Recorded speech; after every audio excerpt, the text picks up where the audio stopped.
Таң атпай саат 10-да туруп, сарайга кирип доктурума жем берип коеюн деп барсам, артыман балам барып калыптыр. Жемди болбой мен көтөрөм деп алып баратып кичине чалынып кетти. Жемибизди берип коюп, сууларын берип, андан кийин үйдөгү жумуштарыма кириштим. Азыркы убакта эки чоң балам айылда чоң апасынын үйүндө каникулда жырга бес алып жүрөт. Биз кичинекей балам экөөбүз кечке үйдөбүз. Күнүнө 10 жолу мушташып, кайра 10 жолу элдешебиз.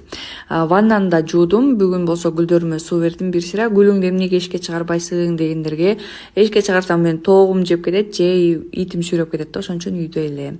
Андан кийин хот-дог жасайынчы деп көптөн бери кыялданып жүргөм. Бүгүн жасадым. Пияз менен туз алган бадыраңды майда кубик кылып туурап алып, кетчуп менен майонезди кошуп жакшылап аралаштырып алабыз. Даяр болду. Эми ысып турган майга сосисканы салып, муну да кызартып кууруп алабыз.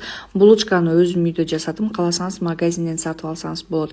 Ысып турган сковородкага кайра эле сливочное масло, жүгөрү, сырды кошуп, мына ушундай алып эритип даярдап. Булочканы алып, тең ортосунан бөлүп, биринчисине бадыраң менен пиязды салабыз, үстүнө болсо сосисканы салып, эң акыркысы бул болсо сыр менен үстүн толук жаап чыгасыздар дагы.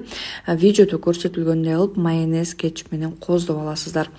Тамагыбыз дагы да даамдуу болсун десеңиздер, Molecular Meal фирмасына таандык куургатылып куурулган пияз менен үстүн кооздоп жагабыз.